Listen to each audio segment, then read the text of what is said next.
Let's talk about a bit of an idea I have. Well, it's kind of an idea, but also a bit of a critique, I guess. Either way, let's just talk about it, right? Superhero games. We all know them, we love them, we play them. You can't escape superhero games because you can't escape superheroes in general. They're just kind of everywhere, and that's perfectly fine. But I'm here to talk about specifically Western superhero games, meaning superhero games developed by Western development teams specifically. Because when you look at those games, you'll start to notice something, and it's kind of weird. And that is the fact that they all lack any semblance of an art style. It's so fucking odd to me. I find that so weird. And so I guess this is the idea. The big idea is just simply, how about a Western development team creates a superhero game with a fucking art style? And this kind of got brought into my mind with the last trailer for Wolverine that we all saw. And nothing against Wolverine. I'm excited to play it. It looked really good. It looked like a good time. I can't wait to have my fun with it. I'm sure it'll sell a lot. I'm sure I'll have a great time with it, and I'm sure a lot of people will. So this isn't really to like point a finger at Wolverine and say they're doing something wrong or anything like that. But my point is simply that Wolverine, just like every other Western developed superhero game, does not have an art style. It simply goes for raw fidelity and hyperrealism. And yeah, like I said, it's not just Wolverine. This is just what they all do. So obviously, other than Wolverine, you have Insomniac's other offering. You have the Spider-Man games, which are doing the same thing, of course. But you also have the Batman Arkham games, the Injustice games, Marvel's Avengers, even lesser talked about games like Suicide Squad, Guardians of the Galaxy, Midnight Suns. Hell, even that Black Panther, Captain America, 1943 Rise of Hydra game that's never coming out. All of these are Western developed games that do not have an art style. They just go for hyperrealism and fidelity. That's it. And I just find that weird. I understand that hyperrealism is never going to go out of style because relatability never goes out of style. And the fact of the matter is, people can more easily relate to something if they feel like it looks like them, because people are stupid. So, you know, if it's cartoonish, they go, well, I'm not a cartoon, so how does this relate to me? But if you just try to make it look as real as possible, they go, oh my god, it's real just like I am. It really is that simple. So yeah, I understand that hyperrealism is not going anywhere, and I understand why it's done. And of course it has its place. There's nothing wrong with hyper-realistic games or anything like that. But it is weird coming from comic books and coming from comic book characters and superheroes, these big bombastic characters who are seen in all these different art styles, and just going, make them look like boring old real people.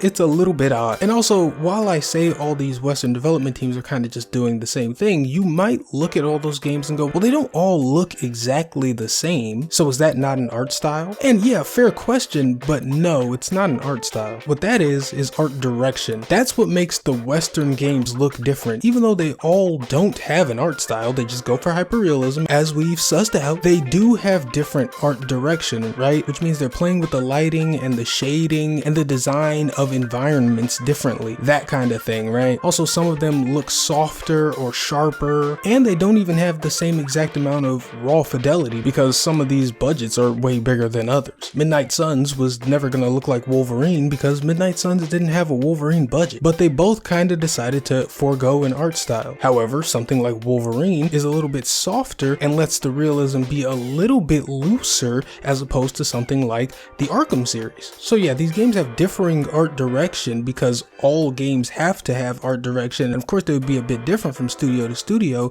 but they all are foregoing an actual art style, choosing not to have any sort of overt stylization in favor of hoping for relatability or MCU parody or something. And meanwhile, on the Eastern side of things, right, you look at games like Ultimate Alliance 3, you look at Marvel Rivals, and you look at the upcoming Marvel Tokon, and these games are significantly stylized, and they don't all just look the same, right? It's not like they all took the exact same approach outside of hyperrealism. No, they all developed an actual art style and they went with something. And it's just that outside of Western audiences and Western development teams, I guess that approach to artistic creativity when it comes to interpreting characters, that's just a little bit more free of a thought process in the East, I guess. But I would love for Western development teams to actually do that. But yeah, with all that said, here here is where things start to get potentially pretty interesting. And I say potentially because here comes some speculation and rumors. There have been some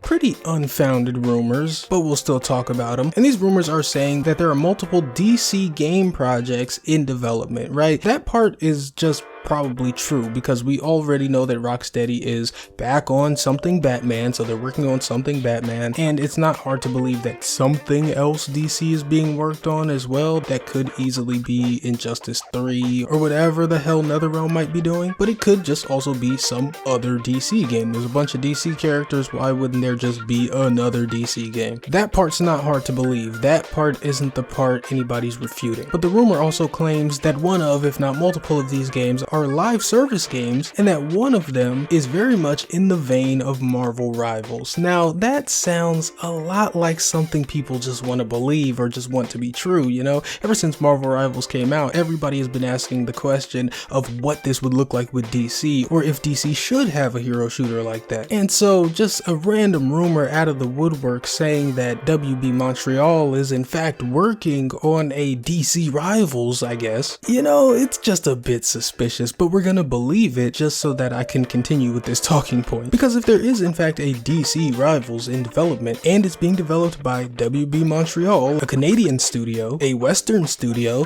I then have to question, will it have an art style? What is a hero shooter without an art style? It's fucking garbage is what it is. But I have to ask, because as I've clearly laid out, that is not a given for Western studios. And when Marvel Rivals came out, it stunned us with its art style. Most people thought it looked really cool, myself included. Not to say there's nothing about the art style that you could critique or nothing about the designs that you could critique, but it was a largely cool and attractive art style, which is needed for a hero shooter. And so if this not so credible DC Rivals rumor turns out to be true, we may be getting our first look at a Western studio actually coming out with a superhero game that has an art style. And man, I just hope it's a good one. And if it is, I wonder if it'll start a bit of a trend where other Western studios decide that, hey, they want to put their own spin, they want to put their own stylization on these iconic heroes. Honestly, I would love to see things trend that way. And again, it's not because I just want to see the hyper-realistic stuff just completely extinct or anything like that, but my preference and opinion is that these characters belong in bombastic art styles and deserve to be seen in bombastic art styles that most complement them, not the more flat, kind of dreary, dull looking realism approach, you know? I can honestly go into a whole live action talk from here, honestly, but but I'll spare you. Anyway, that was just a thought that I was having after watching the Wolverine trailer and thinking about it a bit and all that kind of stuff, so I figured I might as well spout all this off. Let me know any thoughts you might have about any of this, or don't. I'm sure you'll just do whatever you want, but either way, I'm done.